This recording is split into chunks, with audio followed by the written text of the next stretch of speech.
Paz do Senhor, meus irmãos. Vamos ler Lucas 15, para iniciar aqui a palavra de ensino. Lucas 15, versículo 1. Obrigado, pastor Sérgio.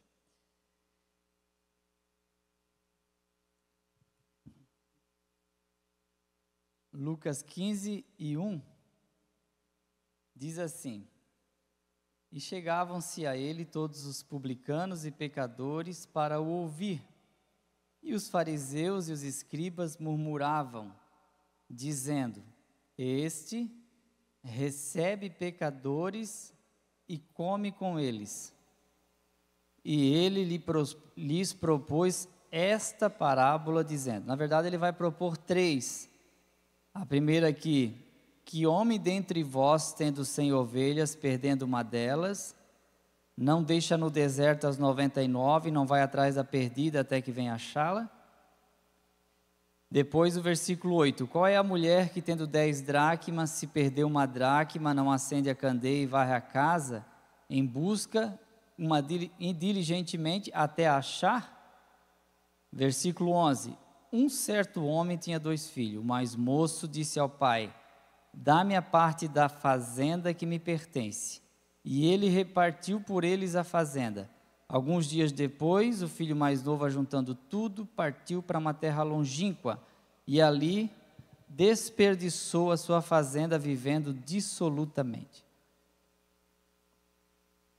A parábola, ela é sempre importante a gente notar o que levou Jesus a proferi-la, até para a gente entender o objetivo principal da parábola na qual Jesus está falando. Então, a quem ele está falando e o que levou ele a falar. Aqui nós temos 3 coisas perdidas, né? Uma ovelha, uma moeda romana e temos também um filho, tá certo? Aí nós temos 2 categorias de pessoas. Nós temos os publicanos e pecadores, que formam um conjunto, e a outra categoria do outro lado, que eram os santarrões, os fariseus e os escribas. E Jesus está intermediando eles.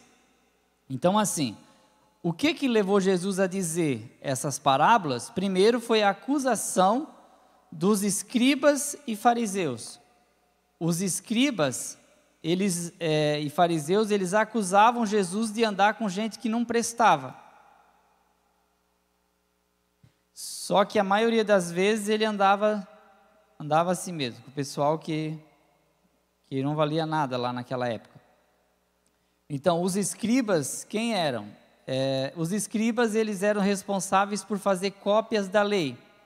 Só que eles faziam tanto isso, que eles decoravam, e o conteúdo ficava na mente.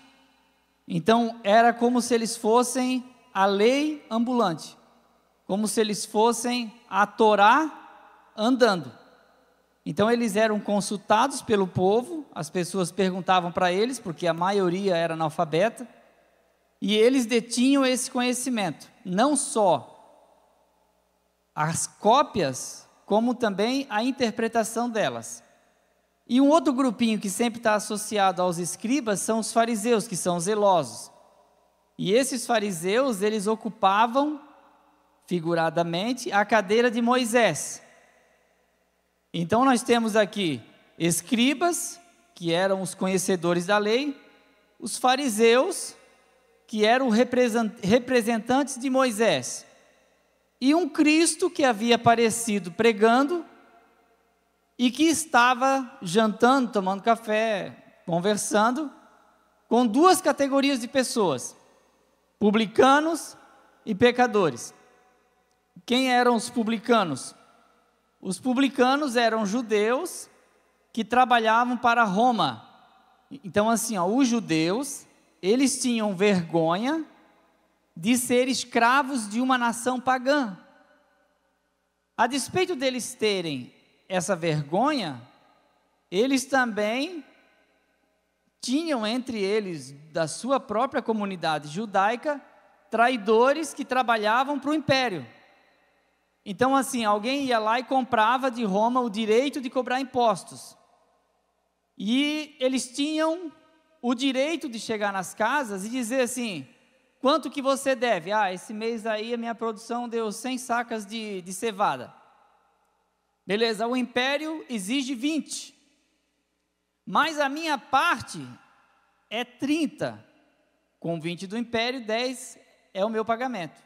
Então eles, além de eles cobrarem o imposto para Roma, os publicanos eles cobravam a mais para poder viverem daquelas sobras. Então os publicanos ficaram muito ricos.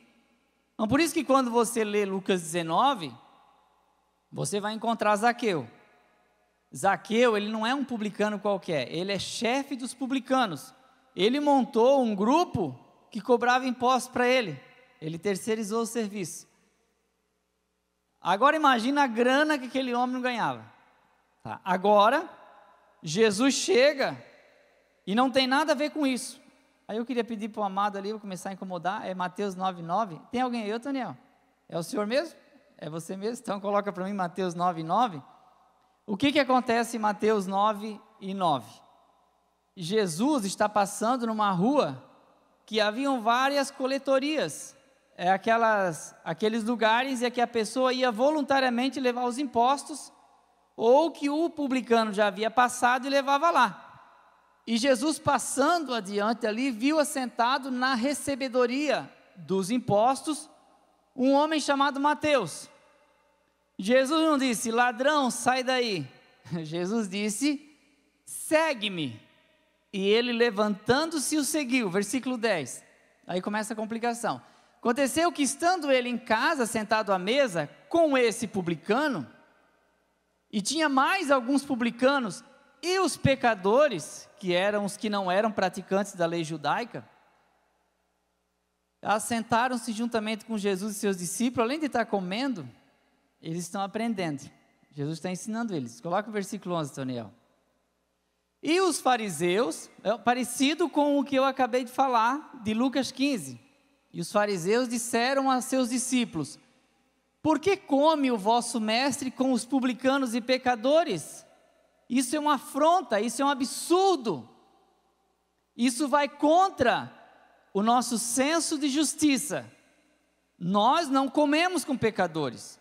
Nós não nos assentamos com pecadores, porque nós não baixamos o nosso nível espiritual para isso. Versículo 12.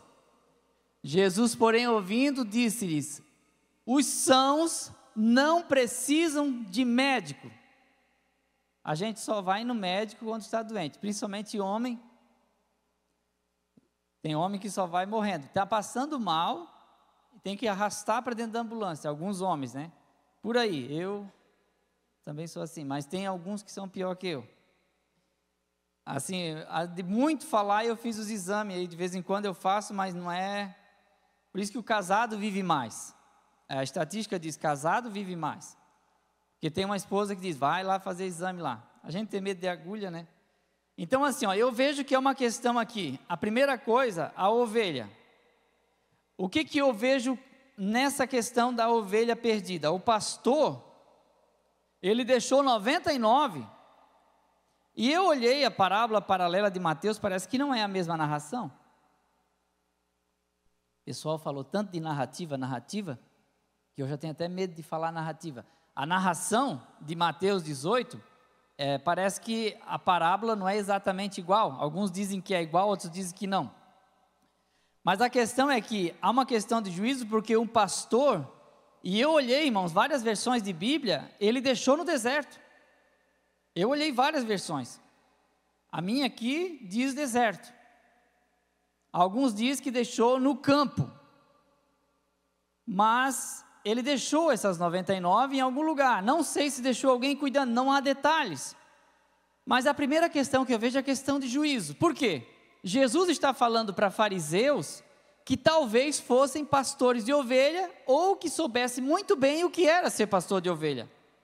Está dizendo assim, tinha um pastor que tinha 100 ovelhas, mas ele perdeu uma, porque ela se desgarrou. Ele deixa as 99 e sai em busca daquela que se perdeu. Então ele está deixando 99% para ir atrás de 1%. Então essa questão de juízo, porque o juízo que eu estou falando não é de punição, mas de bom senso, não é? Porque a gente sempre ouve no popular dizer assim, aquele homem não tem juízo, aquela mulher não tem juízo porque cometeu um erro, negligenciou. Então aqui parece que Jesus está falando de um pastor que aparentemente negligenciou 99 para salvar uma. Aí eu comecei a entender algumas coisas sobre esse 1% que ele vai atrás. Depois eu vou repetir, mas eu vou falar já. O pastor perdeu 1%. A mulher das dracmas perdeu 10%. E o pai perdeu 50%. Não é levantada a questão por que a ovelha se perdeu.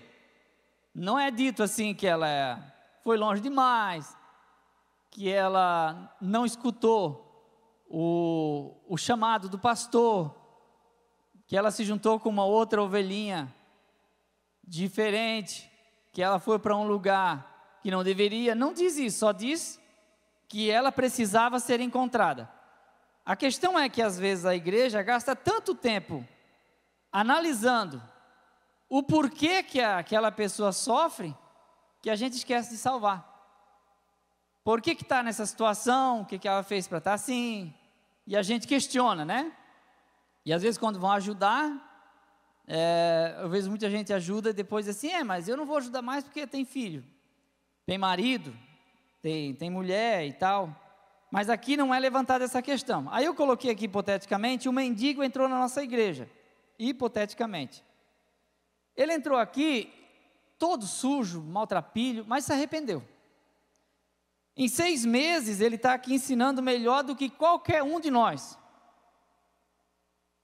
Numa terça-feira. Aí nós olhamos um para os outros aqui em cima e pensamos assim, quem ele pensa que é? Faz 6 meses que ele estava aqui, todo maltrapilho, e agora está ensinando. E Deus olha o nosso coração e diz assim, esse é meu reino, alegrai-vos comigo. Porque tanto na ovelha, quanto na dracma, quanto no filho, nas 3 parábolas tem o convite, alegrai-vos comigo. E o que Jesus está falando? Jesus está dizendo para os fariseus, alegrai-vos comigo. Quem não se alegra com o arrependimento de alguém numa condição ruim, é fariseu. Desculpa. Não é eu que estou falando, não estou inventando. Porque assim, o nosso senso de justiça, às vezes está tão cheio de nós mesmos, das nossas regras morais próprias, que a gente não consegue entender que aquela pessoa é merecedora também da misericórdia, igual a nossa. Foi o que o irmão leu aqui, sobre a graça de Deus, que é uma medida pelo Espírito para cada um. Não podemos questionar o jeito que Deus usa alguém, e da forma que Deus se manifesta através de cada um. Meu é o reino, é a oração que Ele mandou orar. Teu é o reino, o poder e a glória. O reino é dele. O pastor, ele abre mão do principal fator. Qual é o principal fator de um pastor? É proteção. Agora ele está negligenciando algo que é natural da sua função, proteger, para ir em busca de uma só. Então ele está indo contra a sua própria natureza. Ele está passando por cima de ideais, de coisas particulares dele. Jesus está dizendo para os fariseus, eu convido vocês a deixar um pouco de lado tanta religiosidade, que às vezes não é sincera, mas há religiosidade que é sincera. Estou falando aqui dos fariseus agora, para entenderem que a porta não se fechou quando vocês passaram. Ela ainda está aberta porque há mais gente entrando. E Jesus falou para os fariseus em Mateus 23, vocês estão na porta do reino dos céus, vocês não entram, e o quê? E o quê? E não deixe os outros entrarem. Essa ovelha, ela sabia que estava perdida, mas ela não sabia voltar. ela precisava da ajuda do pastor, ela precisava de um socorro, e o pastor foi em busca dela, o pastor foi para encontrá-la, e em Mateus 18 diz que ele subiu montes, em busca, e quando encontrou, colocou nas costas e trouxe de novo, colocou sobre seus ombros e carregou essa ovelha. Ele entendeu que essa ovelha precisava de um socorro e não de repreensão, embora a repreensão seja muito boa em alguns momentos. Jesus está falando para esses fariseus e escribas. Eles nunca tinham ouvido falar em um pastor que se sacrificasse tanto por uma, mas Jesus está dizendo: vocês querem saber por que eu como com pecadores? E por que eu chamei um publicano e eu vou na casa deles? É porque eu sou o pastor. Ele disse: eu sou o bom pastor. O bom pastor dá a vida, e isso é dar a vida. E buscar é dar a vida. Você acha difícil matar? Não é difícil matar. Matar é fácil. Seja de qualquer forma, fisicamente ou emocionalmente, matar é fácil. Mas você já tentou curar alguma coisa? Você já tentou curar algo? Por exemplo, você que teve uma derrota no matrimônio, você consegue curar o trauma facilmente? Você que sofreu abuso sexual, luta contra isso, é fácil perdoar? Luta contra uma ferida no seu interior, é fácil? Ganhar alguém para estar aqui, é fácil? Pôr para fora, é moleza. Trazer, é difícil. É difícil. A dracma era um objeto. Enquanto a ovelha sabia que estava perdida, a dracma não sabia nada. Não tinha conhecimento de nada. A dracma, não sei se o Toniel consegue colocar no Google, a primeira imagem lá que aparece, tem uma dracma com as duas faces. A dracma é uma moeda romana que equivalia mais ou menos um denário.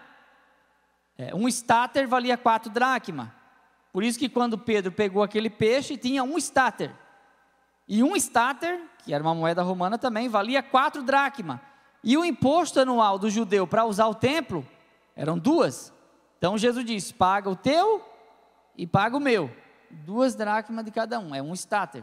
Isso, ali, isso é a primeira aí. Pode ser essa daí. Essa daí é essa moeda aí, essa é a dracma, frente e verso. Tem a esfinge do imperador. Então, essa moeda aí foi a moeda que a mulher perdeu dentro de casa. Ela tinha 10. E ela perdeu uma, só que ela perdeu dentro de casa. A perda dela foi de 10%. Tinha 10, perdeu uma.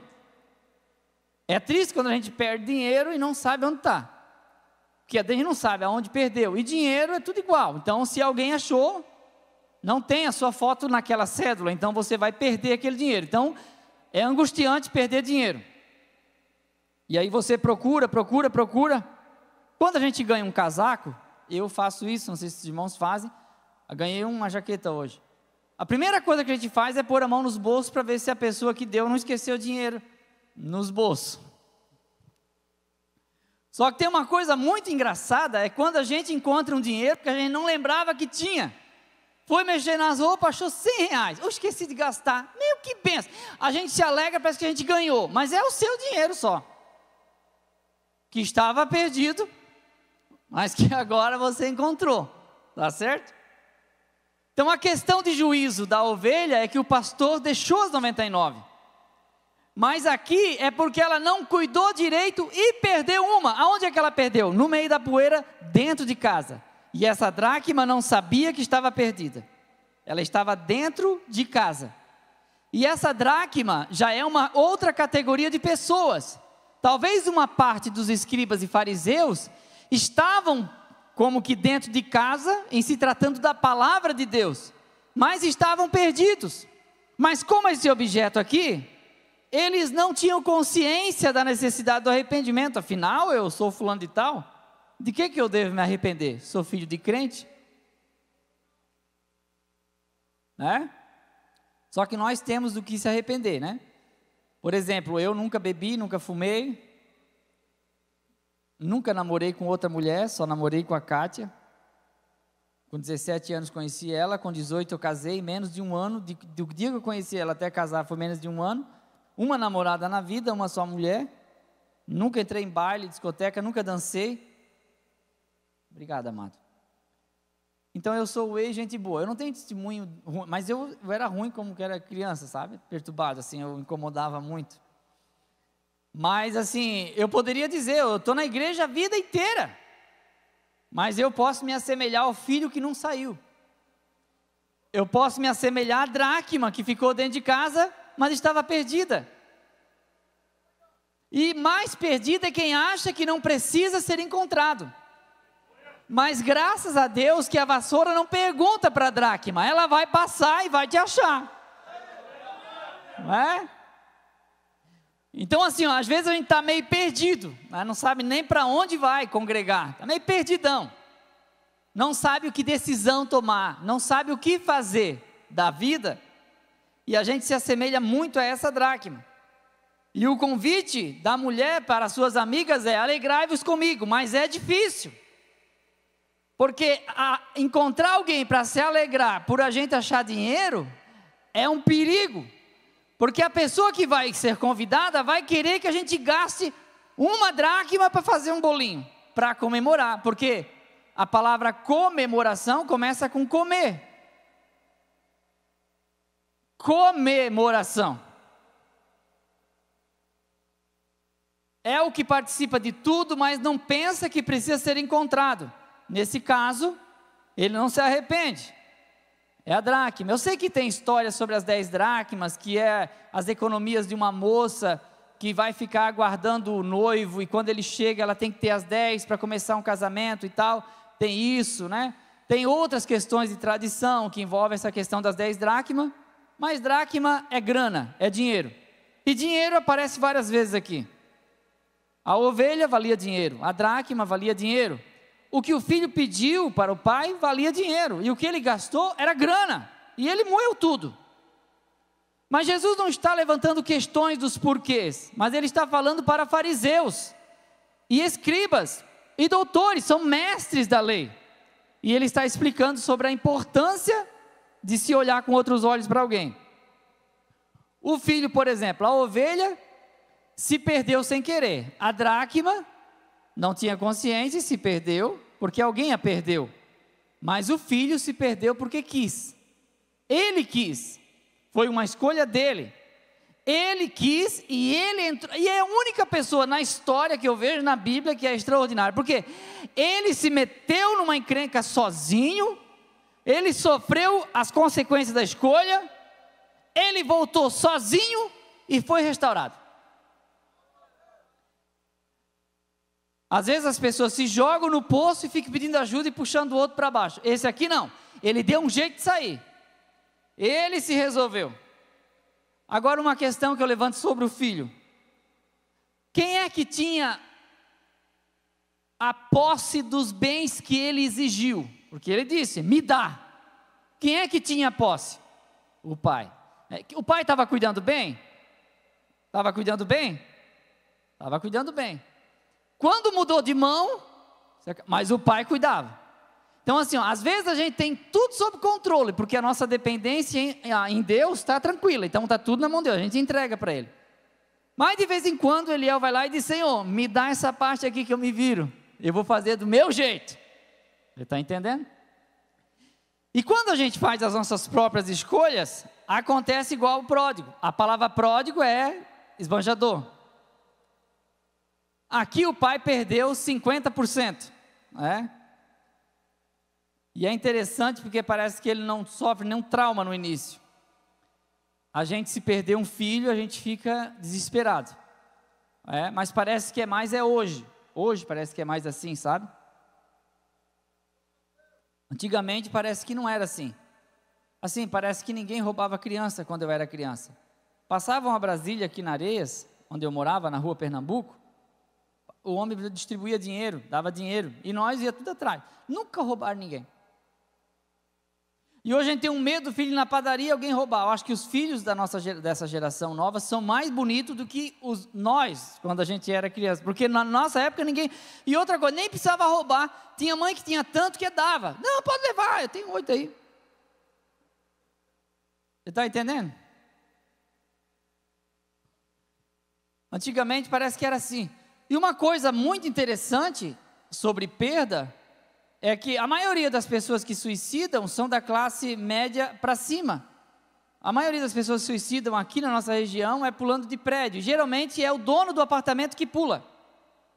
Não é um pedreiro igual eu que está lá reformando um apartamento, não é uma irmã que está lá limpando o vidro, que quis se matar. Não, a pessoa que está lá querendo se matar é o dono mesmo. Porque o que mais dá angústia em nós não é a falta, é o excesso.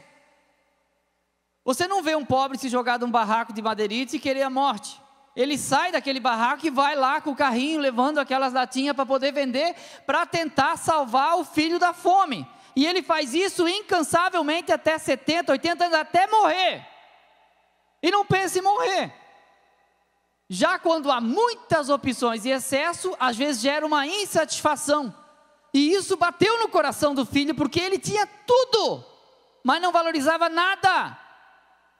A gente só valoriza quando a gente perde. A Bíblia diz em os Salmos: a alma farta pisa favos de mel, mas para o faminto até o amargo é doce.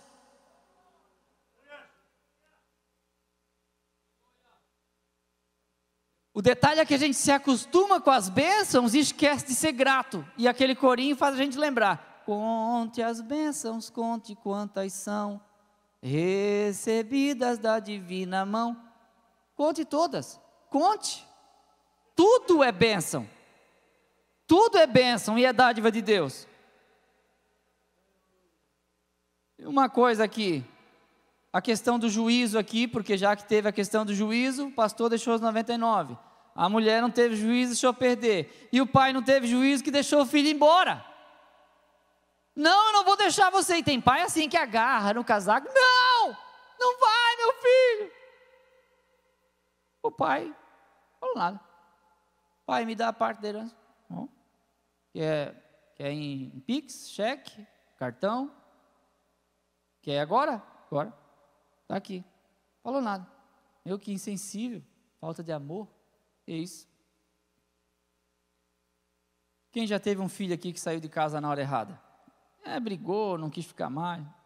Ninguém? A maioria está tudo em casa. Nunca saiu. A irmã lá tem um.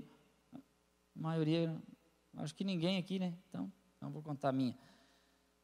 Assim, o que eu percebi é que os filhos, quando eles querem liberdade, que a gente não dá, porque não pode dar, eles querem sair para ser independentes. Eu acredito que isso pode ter acontecido aqui. E quando eu cheguei da escola dominical, meu filho com a mochilinha nas costas, disse: pai, eu vou embora. Abigail chorando, os dois filhos são adotivos, sabe? O Jefferson e a Abigail. O Jefferson quis ir embora, daí, mochilinha nas costas, a Kátia chorando. Ai, meu Deus. Eu, sério, não chorei uma lágrima, de verdade mesmo. Diferença da parábola, eu lembrei da parábola na hora, mas a diferença é que eu não tinha herança para dar, sabe? Saiu com a mão na frente e outra atrás, só com a jaqueta mesmo. Mas a maioria sai para ter mais liberdade. E ele quis ir. Mas eu entendia que ele precisava experimentar isso. Ele precisava experimentar isso. Aí a pergunta que eu faço é: por que o pai deixou ele ir?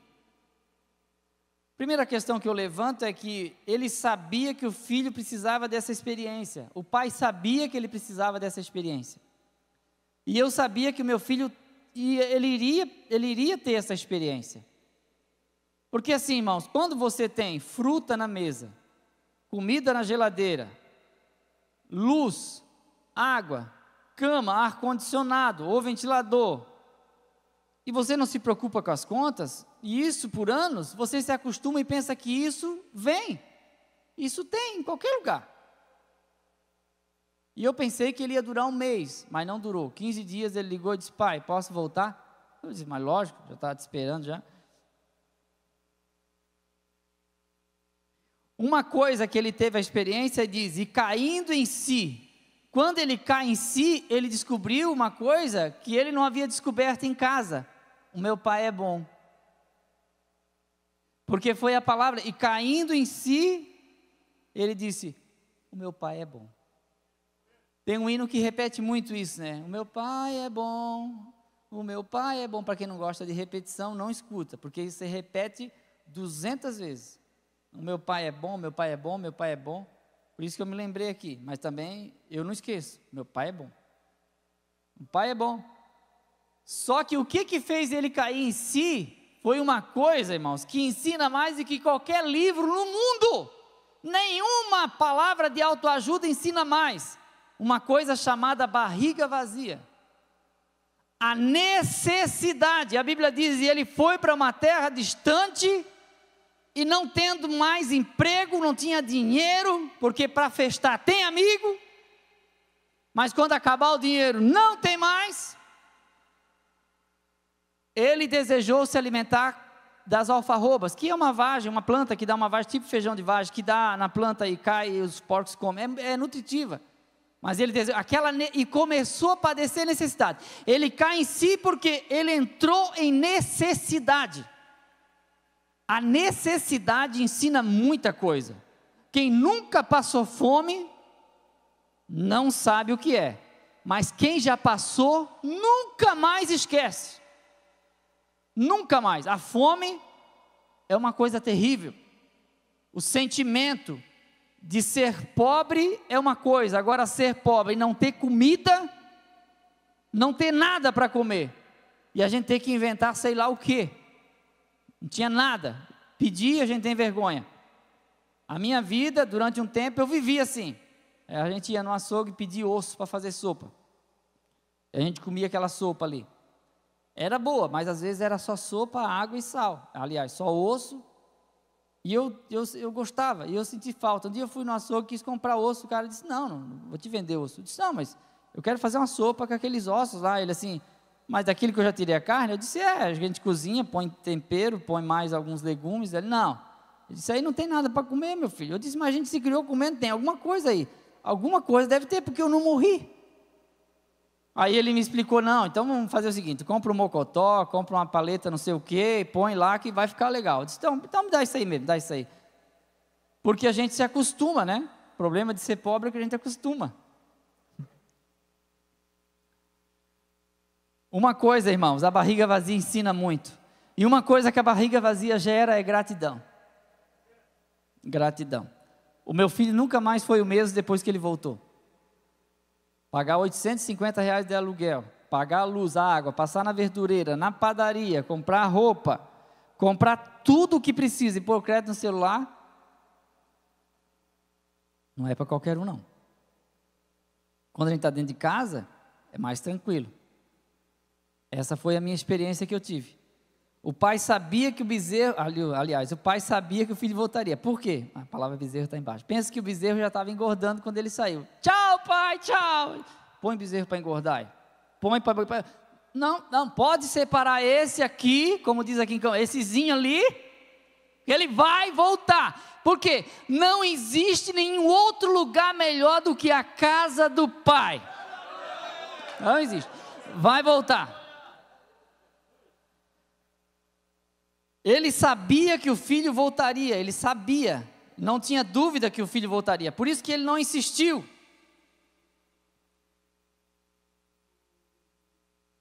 E caindo em si, levantar-me-ei e irei ter com meu pai. A decisão que ele tomou uma decisão. O problema é que às vezes falta em nós é a decisão. A gente faz escolhas erradas, mas não decide voltar. Não decide mudar, porque as nossas crenças e as nossas decisões são inegociáveis. Não, eu não vou negociar isso. O pai não insistiu para que o filho ficasse, mas depois ele insiste para que o filho mais velho entre na casa.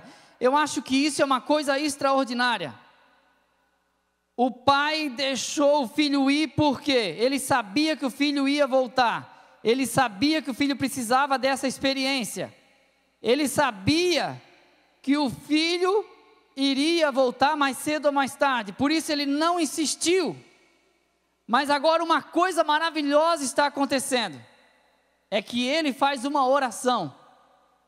Ele fez uma oração antes, né? E ele ensaiou uma fala, que está no versículo 18 e 19. Pedi que o Toniel colocasse ali Lucas 15, 18 e 19, diz assim, levantar-me-ei, foi a decisão dele, e aí ele disse, e irei ter com meu pai. E eu vou dizer, eu pequei. Ele não colocou a culpa em ninguém. Não, eu não volto mais enquanto fulano estiver no púlpito. Ele não falou nada disso. Eu pequei, eu errei. E pequei contra os céus perante ti. Coloca o versículo 19, por favor. Já não sou digno de ser chamado teu filho. Faze-me como um dos teus empregados. Isso ele disse e queria falar. Agora coloca o versículo 21. Ele está diante do pai. E o filho disse, pai, pequei contra os céus e perante ti, já não sou digno de ser chamado teu filho. Versículo seguinte. Mas o pai disse ao seu servo, falta uma frase aqui. Falta uma frase. Quer ver só? Coloca o 19, por favor, Toniel. O versículo 19. Ali. Já não sou digno de ser chamado teu filho. Ponto e vírgula. Faze-me como um dos teus empregados. Ele está dizendo assim, ó, eu estou aqui numa condição inferior aos empregados de meu pai. Agora o versículo 21. O filho disse, pai, pequei contra os céus e perante ti, já não sou digno de ser chamado teu filho. Versículo 22. Aí, faltou uma frase. Qual frase que faltou? Trata-me como um dos teus empregados. Mas não é que ele não ia falar. Mas quando ele ia falar, o pai disse assim, ó. Mas o pai disse, trazei depressa a melhor roupa. Ele está andando maltrapilho, mas é filho. Ele gastou tudo que tinha com prostitutas, mas é filho. Ele foi embora, mas é filho. Ele errou, mas ele é filho. Ele não é empregado, ele é filho. Essa parábola Jesus está ensinando para publicanos e fariseus, escribas e fariseus, a respeito dos publicanos e pecadores, escribas e fariseus. Esse aqui é um cobrador de impostos, para vocês ele não vale nada, mas para o pai ele é filho. Eu acho extraordinário isso, porque o pai não deixou o filho completar. Eu direi, ele está sujo, ele está descalço, ele não tem mais nada no bolso, mas ele ainda é filho, porque ser filho não é o quanto você tem de grana, não é a roupa que você veste, não é o que você fez no passado, é a condição nossa hoje, agora. Nós somos filhos amados. E o pai não questiona, ele poderia levar o filho para um lado e dizer assim, por que você fez isso, por que você fez aquilo? Porque às vezes, irmãos, a lição de moral dos pais doía mais que uma surra.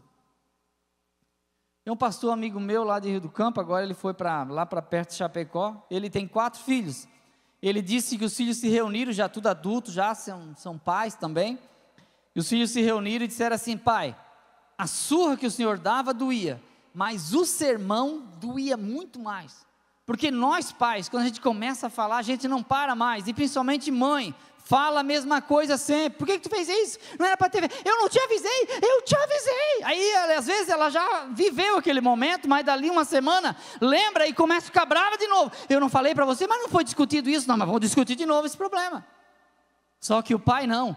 Interessante que a ovelha, o pastor foi atrás, o pai não foi. O pai não foi atrás do filho. Não é que Deus não vai atrás, mas Deus está esperando. Sabe por que a ovelha, o pastor foi atrás e o filho ele não foi? Porque a ovelha não sabia voltar, o filho sabia. E o amor do pai é o mesmo, porque diz a Bíblia que vendo ao longe, só que o judeu não chamava Deus de pai.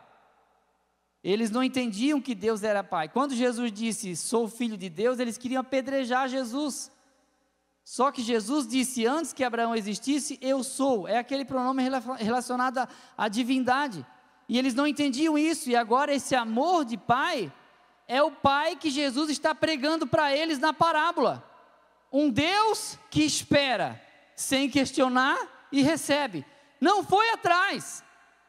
Não foi atrás, o pai da parábola não foi atrás, mas soube receber, porque na Bíblia diz que quando o pai viu de longe, não foi o filho que foi ao encontro do pai, foi o pai que foi ao encontro do filho, tipo assim, ó, você chegou até aqui, agora até aí quem vai sou eu. Você se esforçou até um determinado momento, não aguenta mais, mas agora entra o poder de Deus, que é o Pai. Se não é Ele, acabou. Por isso que aquele hino diz: com tua mão segura bem a minha, pois eu tão fraco sou, ó Salvador. E tem um outro hino que diz: me leva para casa, eu quero voltar.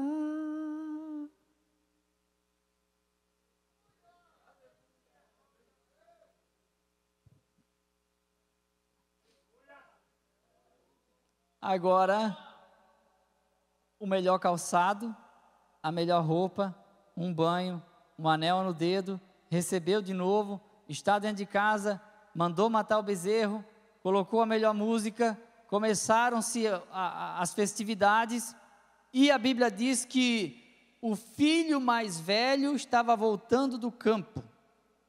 Versículo 25, por favor, Toniel, 15 e 25. E o seu filho mais velho estava no campo, e quando veio, chegou perto da casa, ouviu a música e as danças. Versículo 26. E chamando um dos servos, perguntou: o que é isso? O que é isso? Começaram uma festa e não me chamaram? É triste, gente, quando alguém faz uma festinha e não avisa a gente, né? É triste ou não é? Você imagina na sua casa, você deu uma voltinha, quando chegou, estava festança, barulho, mas eu não estou entendendo. Versículo seguinte, Tonel, obrigado. E ele disse: veio teu irmão, e teu pai matou o bezerro cevado, que já estava pronto ali, porque o recebeu são e salvo. Versículo seguinte. Mas ele se indignou e não queria entrar. Isso quer dizer, Jesus disse: alegrai-vos comigo. Nas 3 parábolas, alegrai-vos comigo. Mas o filho mais velho, que estava em casa, não conseguia se alegrar com a alegria do pai em relação ao filho que havia voltado. E Jesus está falando isso para quem? Vocês conhecem a lei de Moisés, mas não conseguem se alegrar com o filho que estava perdido, morto, reviveu e foi achado.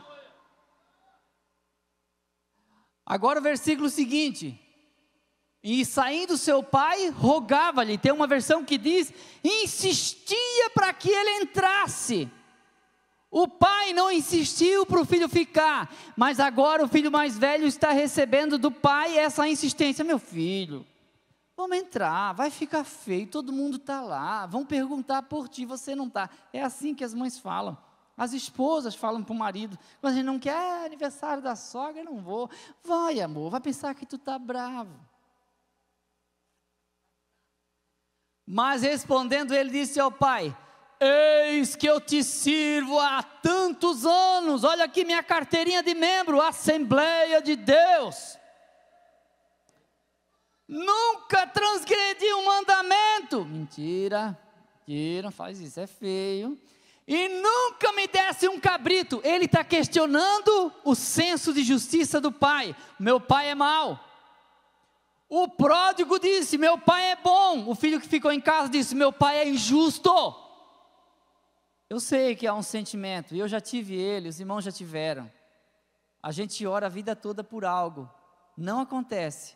Aí começa a acontecer do nada da vida de alguém, que é aquela pessoa que a gente já não gosta muito. Porque tem aquelas pessoas que a gente gosta de longe, e aí começa a acontecer na vida dela.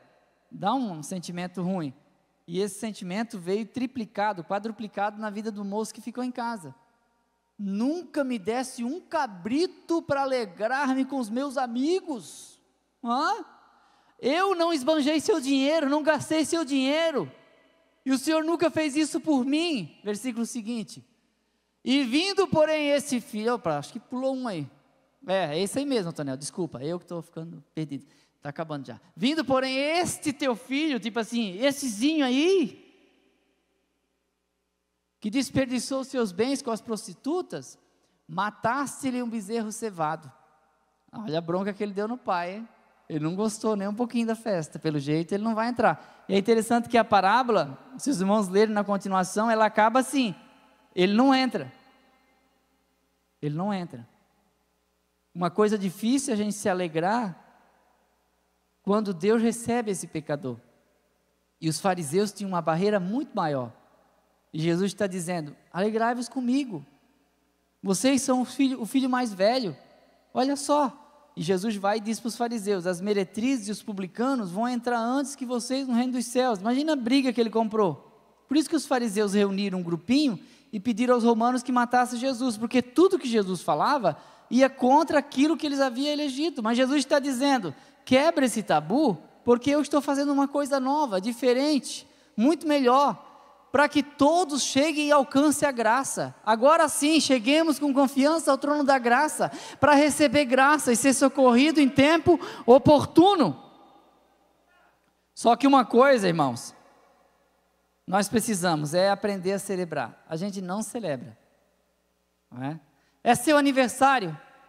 Tá bom, meu aniversário. Aniversário de casamento?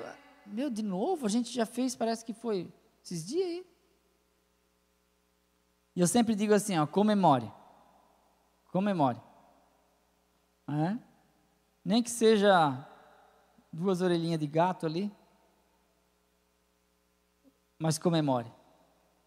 Eu já falei aqui, falo de novo, eu fui num casamento que tinha pão com mortadela, de verdade mesmo, pão com mortadela. Prepararam tudo, colocaram em cima de uma mesa, os convidados passavam, pegavam o pão e um copinho de refrigerante. Estão casados até hoje. Eu já vi casamento que o pai vendeu a casa, ele empenhorou a casa, não conseguiu pagar e perdeu a casa para fazer o casamento, que não durou.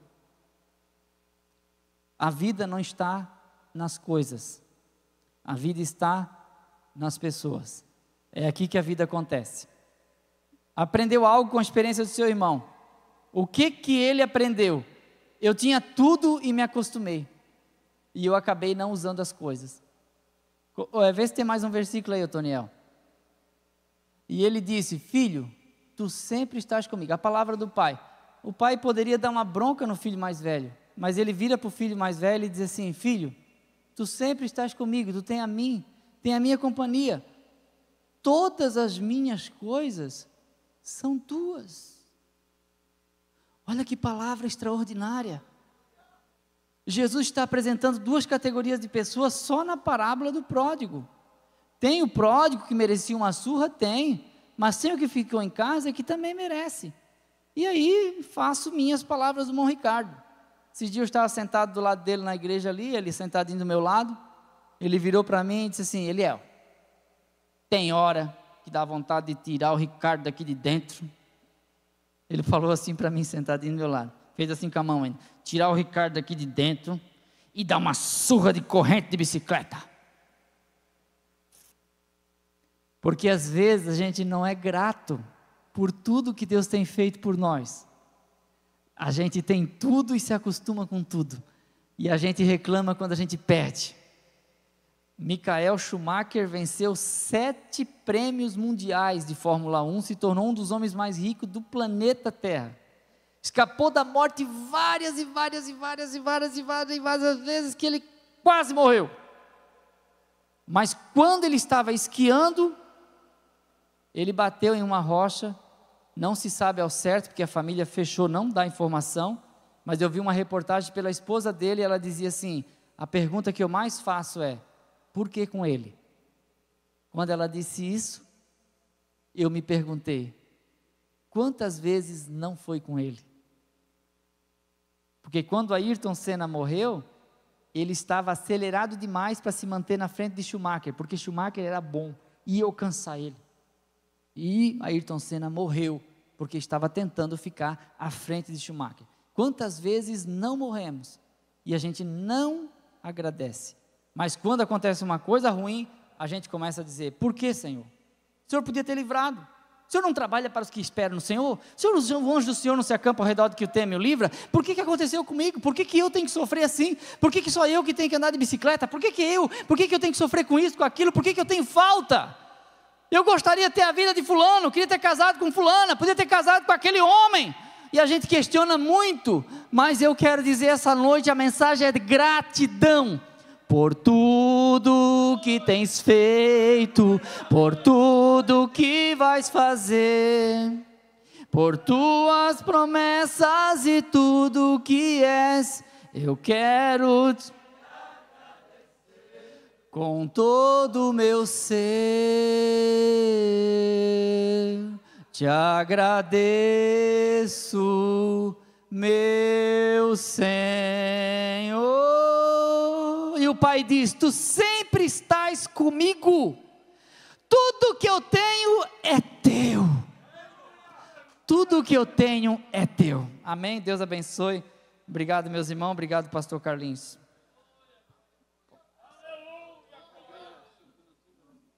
Nós vamos orar 5 minutos? Tá bom, pastor Carlinhos pede aqui que nós nos ajoelhemos e oremos 5 minutos então.